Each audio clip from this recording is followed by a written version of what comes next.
All right, so Newton's third law. Newton's third law is probably, although it is the one that the most people either know or sort of half know or can rattle off, is the one the fewest people understand, because in some ways it's the least intuitive. So the way people are used to sort of hearing the third law in popular culture is for a reaction, there's an equal and opposite reaction. And that is how Newton would have said it. At the time, when he said action, we would now use the word force. And so we're going to write it in modern language. And we're going to add a little more detail about what exactly we mean by there's an equal and opposite reaction. So what he was saying is that anytime something exerts a force on something else, the second thing, whatever got pushed or pulled, will exert the exact same force back. And so that's what we mean by a reaction force, that it'll push or pull back equally hard. For example, say our little Lego guy here decides he's going to walk up to, I don't know, this big metal thing. And if he pushes on it, when he pushes that way, he's going to feel pressure in the palm of his hand pushing backwards. And you can feel this as well. If you just take your hand and like push down on the table, you can feel the table pushing back up on your hand. And that's all Newton's third law is talking about. If you push on something, it pushes back. If you pull on something, it pulls back. And it turns out not only does it always push or pull back, but it always pulls back in the exact opposite direction with exactly the same amount of force. And it turns out it's always the same type of force as well. So Newton's third law says that if an object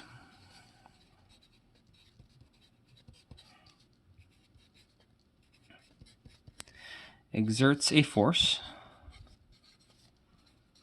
on a second object,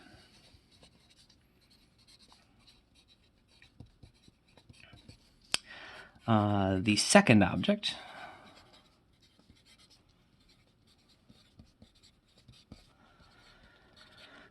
will exert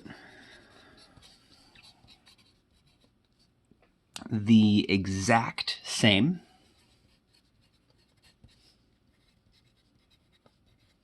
type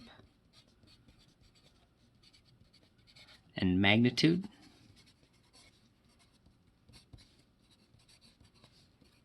of force, but in the opposite direction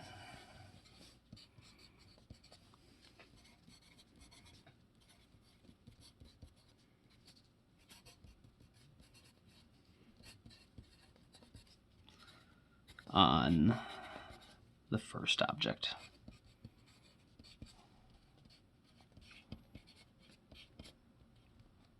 Okay, so that seems straightforward, right? Like that doesn't seem like it should be too complicated. The problem is there are lots of other situations with forces where there are forces that are equal in magnitude but opposite in direction that have nothing to do with Newton's third law.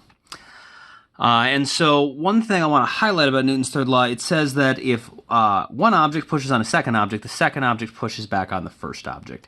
And so note that these two forces that we're talking about here are on two separate objects. If you see two forces that happen to be pointing in opposite directions and happen to be the same size, but they're both on the same object, that has nothing to do with Newton's third law. Newton's third law is only talking about a pair of forces. One is on one object and one's on a different object, because it's one object is pushing or pulling something, and then that second object is pushing or pulling back on the first object. This pair of forces has a special name.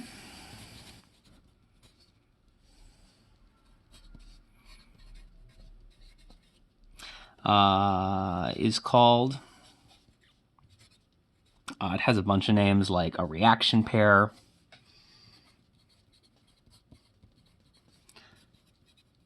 or I think it can be called an interaction pair as well.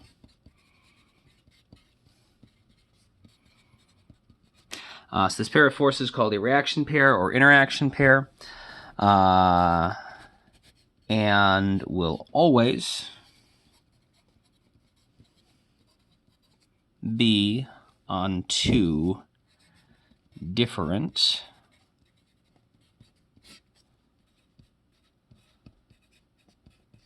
objects. Is that on the screen? Just barely. Cool.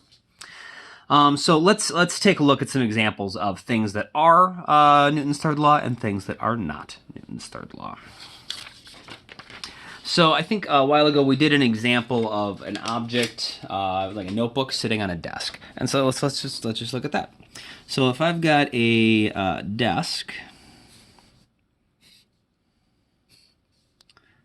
I'm going to draw this slightly larger, and then I've got a notebook sitting on the desk. We figured out that the forces acting on the notebook, where we had a normal force from the table, and we had a force of gravity pulling down on the notebook,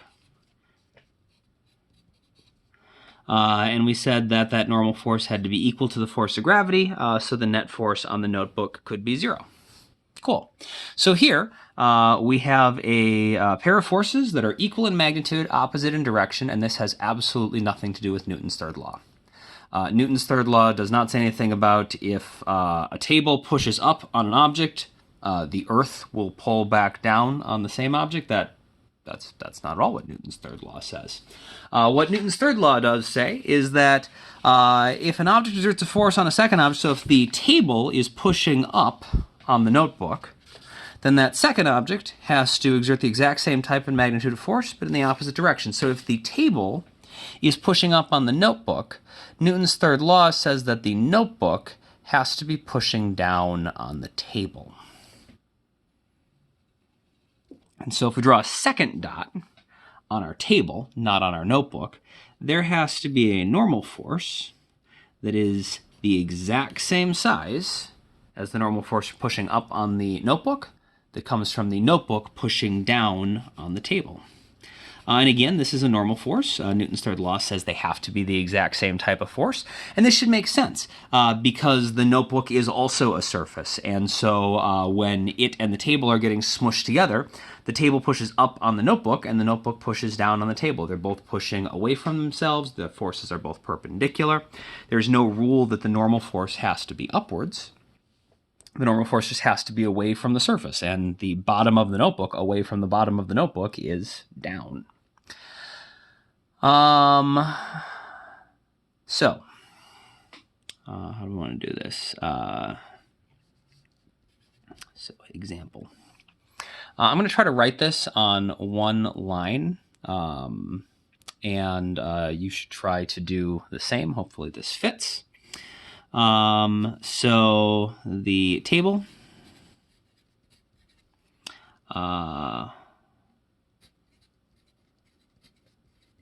pushes up on the notebook. I'm just going to abbreviate that as NB, but you could write notebook out. Table pushes up on notebook with a, this is not going to fit, table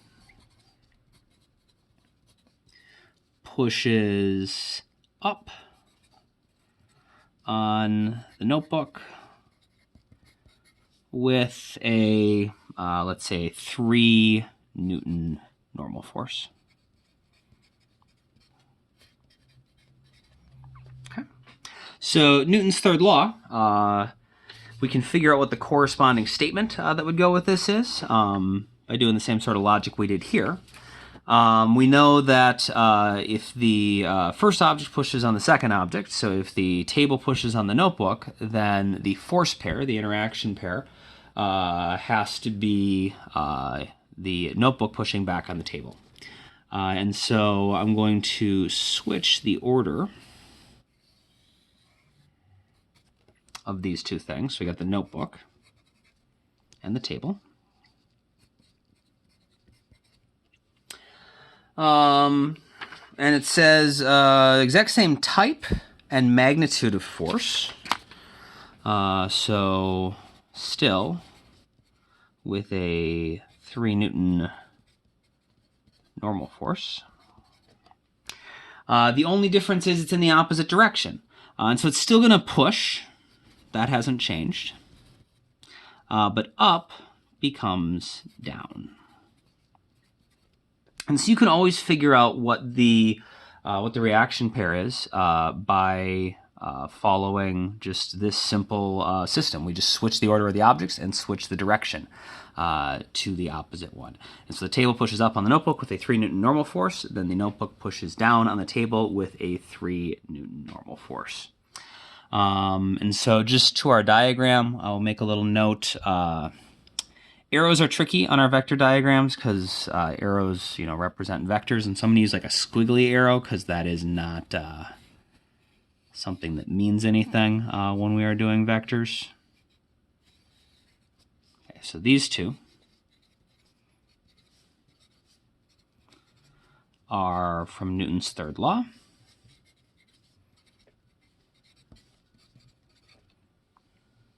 These two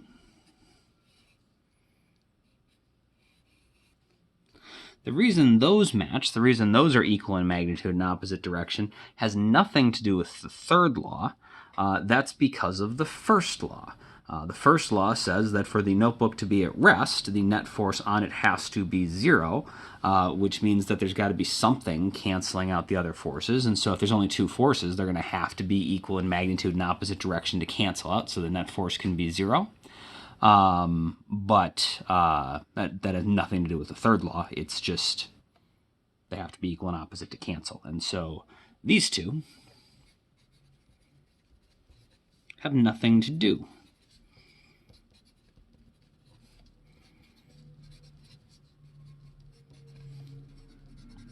with the third law.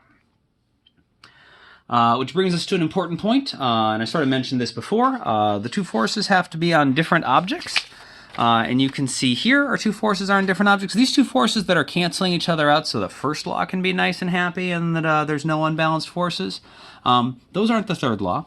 And the forces that come from our third law, the reaction pair, the interaction pair, that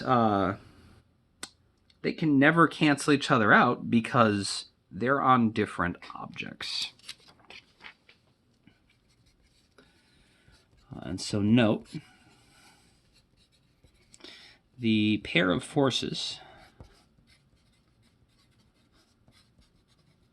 from the third law can never cancel each other because they are always on different objects.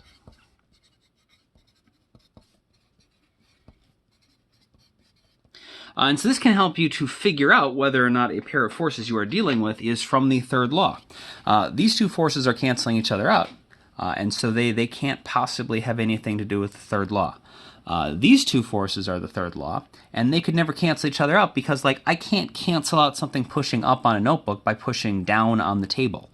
If I drop something and it's falling down towards the ground, I can't lift up a different object and hope that by exerting an upwards force on something else is going to stop the thing that I'm dropping. So your third law pairs are never, ever, ever going to be canceling out. They're on different objects. In our problem solving, this means that the first and the second law are the ones that we use on individual objects to figure out what their motion is, what the forces are on them, what their acceleration is, and then using that to figure out things like their velocity and their position. The third law in problem solving is instead used to connect 2 separate objects to each other. So if you know something about one object and you actually want to know something about a different object, the third law can be used to connect those 2 things to each other. But otherwise, as far as finding that force and accelerations and stuff, you're never going to use the third law for that because the forces are on different objects. So let's just try one final example to make sure you guys understand how to do this.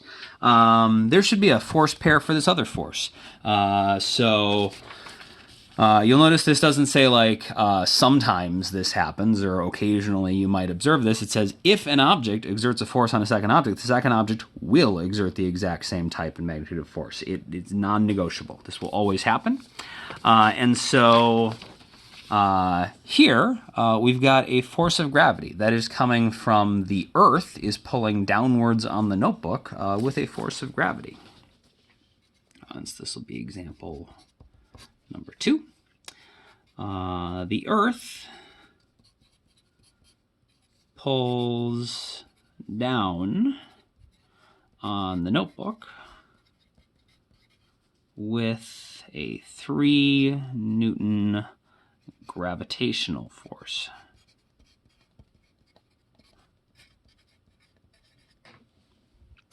I would like you to pause the video and write the force pair. What is the corresponding statement that describes the force pair that must exist because of Newton's third law?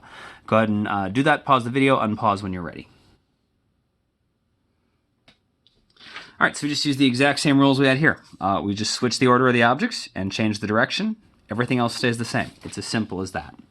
And so the Earth and the notebook are going to switch positions.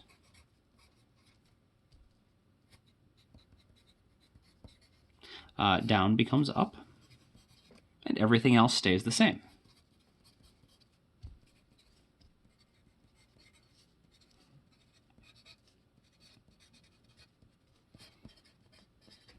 The notebook pulls up on the Earth with a 3 Newton gravitational force. And that might sound kind of weird, but it turns out gravity is a two-way force. When we talk about universal gravitation and how gravity works, every single object with mass has gravity, and if you have, so like we're attracted to the Earth and the Earth is attracted to us. And so if I drop something, for example, you don't need to draw this, but just I'm going to draw it on here so you can see what I'm talking about. So if I have like a little, if I'm standing on the Earth, okay, here's me, and I drop like a ball, the ball falls down towards the Earth. And that is because, of course, there's a force of gravity on the ball pulling it down towards the Earth. And there is the exact same force pulling upwards on the Earth. And so not only does the ball fall down towards the Earth, but the Earth has an unbalanced force acting on it and actually falls up towards the ball, and they meet somewhere in the middle. Of course, we never notice the Earth moving when we do this. We only see, like if I drop like a basketball, we see the basketball fall, but we don't see the Earth like fall up to where the ball was. And so one more time, I would like you to, in just a second here, pause the video and think about and see if you can come up with an explanation for why it is, if we have the ball being pulled down and the Earth being pulled up, that we don't ever notice the Earth getting pulled upwards when we drop something. So pause the video, think about it, unpause when you're ready. So the answer has to do with Newton's second law. So remember, the net force is equal to the mass times the acceleration, which means the acceleration is equal to the net force divided by the mass. And so if I drop a basketball has a relatively small mass. And so when I calculate the acceleration of the basketball, it will be pretty high. It'll be 9.8 meters per second squared. But remember, these two forces are the same size. That does not mean they have the same effect on their objects. They just are the same size because of the third law. And so the Earth, is billions and billions of times more massive than a basketball. And so the exact same force that was pulling down on a basketball and causing it to accelerate rather quickly, well, if we apply that exact same force but divide it by the mass of the Earth, we're basically going to get 0, right? This is going to be a monstrous number in our denominator, and we're going to get a very, very, very, very, very, very, very, very, very small acceleration. And so technically the Earth does fall up to meet the object that is falling down. The difference is that the Earth moves not only a very small amount, but it's actually immeasurably small. There is no way for us to like measure the falling up of the Earth to meet a basketball as it falls down, because it is so small that there's just nothing can measure it. But if you start to get two larger objects near each other, like the moon and the Earth, you start to notice that two-directional gravitational force having a noticeable effect on both objects. Is there anything else we want to talk about? We got the force pairs. I think that should be good.